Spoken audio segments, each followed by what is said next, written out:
మన ఇబ్రాహీంపట్నం నియోజకవర్గంలో ఉన్నటువంటి ఇబ్రాహీంపట్నం మండల ప్రాంతంలో ఉన్న మన అక్క చెల్లెళ్ళకి కళ్యాణ లక్ష్మి చెక్కులు ఇస్తున్నటువంటి సందర్భంలో ఈ కార్యక్రమంలో పాలు పంచుకుంటున్నటువంటి మున్సిపల్ అధ్యక్షులు, జెడ్పీటీసీలు, కౌన్సిలర్లు, బ్యాంక్ చైర్మన్లు, ఎంఆర్ఓ గారు, రెవెన్యూ అధికారులు, ఇక్కడ వచ్చిన మిగతా అధికారులు, ప్రెస్ మిత్రులు, ఇక్కడ ఉన్నటువంటి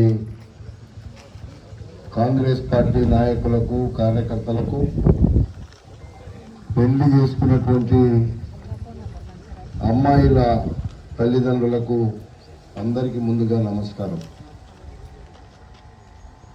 మేము ఎన్నికల కంటే ముందే ఈ రాష్ట్రంలో ఉండేటువంటి పేదవాళ్ళ కోసం 6 పథకాలను అమలు చేస్తామని చెప్పినాం.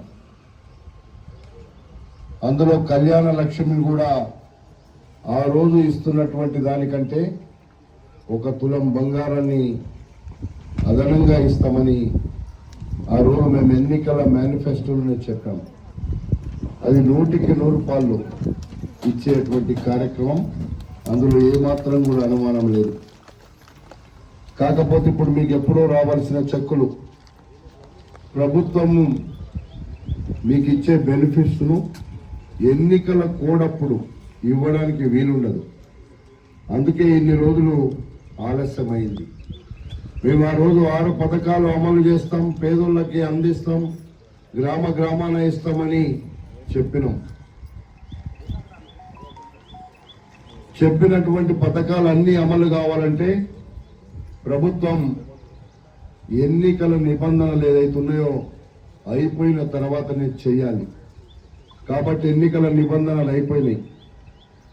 మేము ఆ రోజు ఈ రాష్ట్రంలో 300-400 కోట్ల అప్పు ఉందేమనుకున్నాం, కానీ 7 లక్షల కోట్లని అనుకున్నాం ఆ రోజు.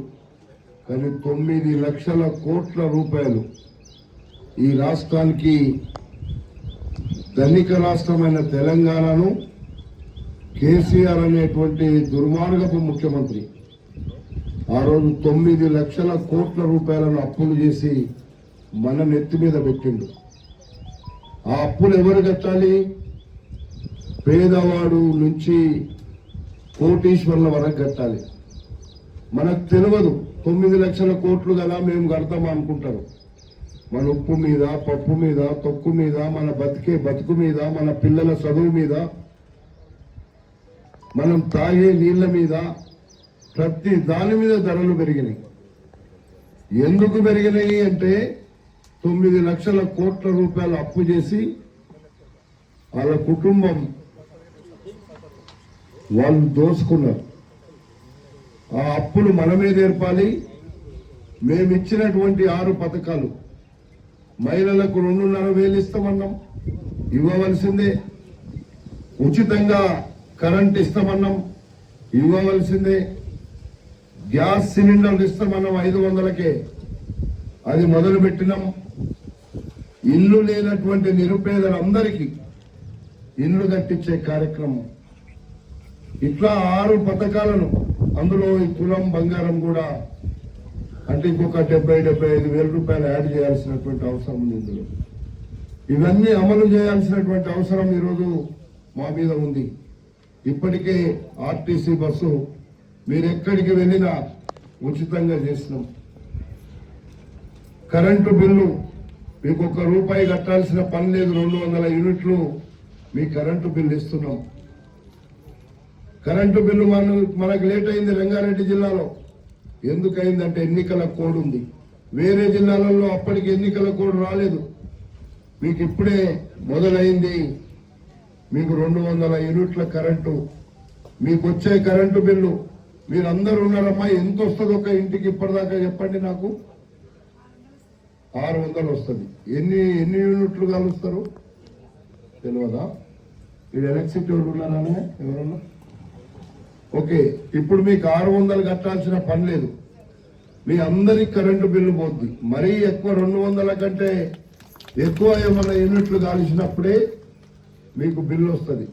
మీరు 200 కంటే ఎవరు కూడా మన ఊర్లలో ఎక్కువ కాల్చరు. అందుకోసమే మీకు కరెంటు బిల్లు వస్తుంది, ఉచిత బస్సు వచ్చింది. రేపు రాబోయేటువంటి రోజుల్లో మేము ఈ సంవత్సరం మన ఇబ్రాహీంపట్నం నియోజకవర్గంలో 3,500 ఇళ్ళు ఈ సంవత్సరమే కట్టబోతున్నాం. 3,500 ఇళ్ళు అంటే ప్రతి గ్రామంలో ఇల్లు కట్టే కార్యక్రమం. 10 సంవత్సరాలలో ఒక్క ఇల్లు అంటే ఒక్క ఇల్లు ఎక్కడ కట్టలే మన దగ్గర. ఎవరన్నా ఇచ్చిండ్రా ఇల్లు? ఇవ్వలేదు. మాటలైతే అరిచేతిలో వైకుంఠం చూపించిండ్రు. పేదోళ్ళకి ఇల్లు ఇస్తామన్నారు, పేదోళ్ళకి పింఛన్లు ఇస్తామన్నారు, పేదోళ్ళకు రేషన్ కార్డులు ఇస్తామన్నారు, పేదోళ్లకు పట్టాలు ఇస్తామన్నారు. ఉన్న భూములు గుంజుకున్నారు. మొత్తం ఒకరోకు కేసీఆర్ దోసుకుంటుంటే ఇంకొక రోజు ఇక్కడ ఉండి ఒక దుర్మార్గుడు దోసుకున్నాడు. అందుకే ఎక్కడున్నా మేము చాలా క్లియర్ గా చెప్తున్నాం, పేదోళ్ల ముంగటనే ప్రజాపాలన అందిస్తాం. మన అధికార యంత్రాంగం అంతా కూడా మీ దగ్గరికి వస్తారు. ఈరోజు ఇక్కడ మీటింగ్ నేను ఎందుకు పెట్టుకున్నానంటే, ఇది ఎవరిదో కాదు, ఈ బిల్డింగ్ మీ అందరిది. మీ అందరికీ అక్కరొచ్చే విధంగా నేను ఇక్కడ పెట్టుమని చెప్పిన. అందుకే ఇది ప్రజల బిల్డింగ్ అని చెప్పిన. ఎక్కడో మ్యారేజ్ హాల్లోనో ఎక్కడో పెట్టాలని అంటే నేను వద్దని చెప్పి ఇక్కడే, ఇది అందరి కోసం కట్టిన బిల్డింగ్. మల్రెడ్డి రంగారెడ్డి కోసం కట్టింది కాదు, ఎమ్మెల్యేల కోసం కట్టింది కాదు. ఇది ప్రజల కోసం, ప్రజల అవసరాల కోసం కట్టినటువంటి బిల్డింగ్. అందుకే నేను ప్రజల యొక్క బిల్డింగ్ అనే ఇక్కడ పేరు పెట్టి చెప్పినాం.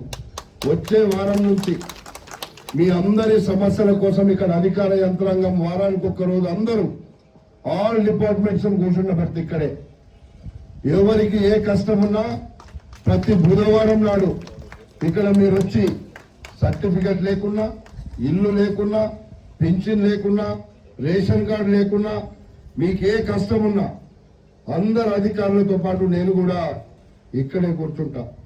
ఒక టైం బౌండ్ ప్రోగ్రాం పెడతాం. చెయ్యగలిగిన అన్ని ఎంత తొందరగా చేయాలో ఒక్కొక్కరికి ఇంత టైంలో చేసేస్తాం. మీరు అడిగిన దానికని మీరు ఆఫీసులో చుట్టూ తిరగవలసిన పని లేదు, ఒక ఆటాన ఖర్చు పెట్టవలసిన పని లేదు. మీకు ఇక్కడనే అన్ని సౌకర్యాలు ఇచ్చేటువంటి బాధ్యత నేనే తీసుకుంటా అని చెప్పి ఈ సందర్భంగా మీకు మనవి చేస్తున్నా. అందుకే మన ముఖ్యమంత్రి గారు చెప్పిండ్రు, మొదటి నుంచి చెప్తున్నారు, ఈ రాష్ట్రంలో పేదోళ్ళను ఆదుకోవాల్సినటువంటి అవసరం మన మీద ఉంది. పేదోళ్ళ కోసమే ఈ రాష్ట్రంలో ప్రజా పరిపాలనను మొదలు పెట్టినాం. మేము మాటలు తక్కువ చెప్పి మీ అందరికీ మేము చెప్పిన మాట నిలబెట్టుకోవడానికి ప్రయత్నం చేస్తున్నాం. ఎన్నికలై 6 నెలలు అయితే 4 నెలలు ఎన్నికలలోనే పోయింది. ఒక 2 నెలలు అందరినీ అలవాట్లో పోయింది.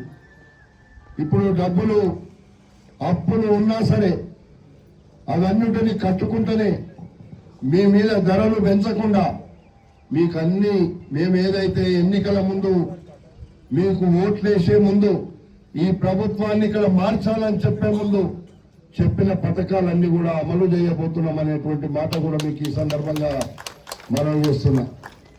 అందుకే ఈరోజు మీ అందరికీ ఇవ్వాల్సినటువంటి వసతులు ఇస్తాం. ఇక్కడే ఇబ్రాహీంపట్నంలో నేను ఎప్పుడు చెప్పేవాళ్ళని, కూరలు అమ్ముకుంటోళ్ళు, పాలు అమ్ముకుంటోళ్ళు, కూరగాయలు తెచ్చి అమ్ముకుంటోళ్ళు, పువ్వులు అమ్ముకుంటోళ్ళు, ప్రతి ఒక్కరిని హింసించి ఇక్కడ డబ్బులు వసూలు చేసింది. మీరు ఇక్కడ కూరగాయలు అమ్మేటోళ్ళు ఉన్నారా? ఎవరన్నా పూలు అమ్ముతావు. ఇప్పుడు వస్తున్నాయా? మేము ఎవరైనా డబ్బులు అడుగుతున్నా? ఎవరన్నా డబ్బులు అడిగితే వెంటనే పోలీసులను నేను ఎప్పుడో ఇక్కడ పెట్టిస్తున్నా. అవును సార్, ఇంతకు ముందు అడిగేది, ఇప్పుడు ఏం అడుగుతలేదు సార్. అడిగేదా? అప్పుడు అడిగేది, ఇప్పుడు ఎవ్వరు వస్తలేదు, ఏం అంటలేదు. బండ్లు తీయమని కూడా అంటలేదు సార్. ఓకే, బండ్లు తీయమని అనకుండా కానీ వచ్చేటోళ్ళకి పోటోళ్ళకి ఇబ్బంది లేకుండా మీరు ఎవరికి ఒక్క రూపాయి కూడా ఖర్చు పెట్టకుండా మీ వ్యాపారాలు మీరు చేసుకోండి, మీకు ఇబ్బంది లేకుండా బతకండి. అందుకే ఒక్క రూపాయి వసూలు చేసినా తీసుకుపోయి పోలీసులు కేసు బుక్ చేయమని చెప్పిన. ఏ ఒక్క రూపాయి ఎవరు ఇవ్వాల్సిన పని లేదు. మాకు తెలుసు పేదోళ్ళ ముంగిటనే ప్రభుత్వాన్ని పంపుతున్నాం. అధికారులంతా మీ దగ్గరకు వస్తున్నారు. మంచినీళ్ళ సమస్య ఉన్నా, రోడ్ల సమస్య ఉన్నా, మీ పట్టాల సమస్య ఉన్నా మీరు 10 సార్లు ఎవరు ఎక్కడ తిరగాల్సిన పని లేదు. మీరు మాకే ఒకసారి మీరు టెలిఫోన్ చేసి చెప్పండి, లేకపోతే అధికారులు అంటుంటారు. లేదంటే ప్రతి బుధవారం నాడు ఇక్కడ అధికారులు అందరూ కూర్చుంటారు నాతో పాటుగా. అన్ని డిపార్ట్మెంట్లను ఇక్కడే కూర్చుండబెడతా. ఆ రోజు మొత్తం ఆ డిపార్ట్మెంట్లలో ఎంఆర్ఓ ఉంటాడు, ఎండిఓ ఉంటాడు, అక్కడ ఉండే కరెంట్ వాళ్ళు ఉంటారు, నీళ్ళ వాళ్ళు ఉంటారు. అందరినీ ఇక్కడ రమ్మంట. ఏ కష్టం వచ్చినా, అందుకే ప్రెస్ మిత్రులకు కూడా ఒకటి మనవి చేస్తున్నా, మీరు ఎవరి బుధవారం నాడు ప్రజా పరిపాలన అంటే ఏందో ఇక్కడ చూపించడానికి మీరు కూడా ప్రయత్నం చెయ్యమని చెప్పి ప్రజల కోసం మనం అందరం ఉన్నాం. ప్రజల అవసరాలను తీర్చడానికి మనం అందరం ఉన్నాం. మనం ఏదో కలిపి నోట్లో పెడతామంటలేం. వాళ్ళ కష్టానికి తగ్గ ఫలితాన్ని మనం ఇవ్వాల్సినటువంటి అవసరం ఉంది. కాబట్టి మీరు అందరూ కూడా ఏ ఒక్క రూపాయి ఎక్కడ ఖర్చు పెట్టకుండా మీకున్న అవసరాలను మా దృష్టికి రండి. తప్పకుండా రేవంత్ రెడ్డి గారి నాయకత్వంలో ఈ రాష్ట్రంలో ఉన్న పేదవాళ్ళందరినీ ఆదుకునే కార్యక్రమాన్ని మేము తీసుకున్నామని చెప్పి ఈ సందర్భంగా మనవి చేస్తున్నా. ఒక్క ఇల్లు కట్టలేదు అంటే గతంలో కాంగ్రెస్ పార్టీ అధికారంలో ఉన్నప్పుడు, కాంగ్రెస్ పార్టీ పాలించినప్పుడు ప్రతి గ్రామంలో ఇందిరమ్మ ఇల్లు కట్టినాం. చిన్నదో పెద్దదో కట్టినాం. ఆ రోజు ఈయన చెప్పిండు, కాంగ్రెస్ వాళ్ళ ఇల్లు, కాంగ్రెస్ కట్టిన ఇల్లు కాళ్ళు దాపితే కూడా తగులుతాయని. మరి ఒక్కటన్నా మీకు మంచి ఇల్లు కట్టిండు అమ్మ ఎక్కడన్నా? ఇందిరమ్మ మళ్ళీ ఆయన కట్టిండు, ఆయన మొన్న పోయిన ఆయన. అందుకే మీరు గుర్తు పెట్టుకోండి, ఓట్ల నాడు మేము అడగకుండా అడిగినా మీరు మంచి వాళ్ళ కోటేయాలి. ఈ దోసుక తినటోళ్లకు, దోపిడి దొంగలకు మీరు ఓట్లేస్తే మిమ్మల్ని మీకు డబ్బులు ఇస్తారు, దోసుకుంటారు. అది మీరు చేయాల్సినటువంటి పని. దోపిడీదారులు ఎవరున్నా ఓట్లేసిన ప్రతి ఒక్కరు అడగాలి, మేము ఓటేసింది నువ్వు దోసుకుంటుంది కానీ రోడ్డు మీద చెప్పాల్సినటువంటి అవకాశాన్ని మీరు తెచ్చుకోవాలని చెప్పి ఈ సందర్భంగా మీకు మనవి చేస్తున్నా. మీరంతా నిజం చెప్పాలంటే మన ఇబ్రాహీంపట్నం హైదరాబాద్కు ఆమడ దూరంలో ఉన్నాం.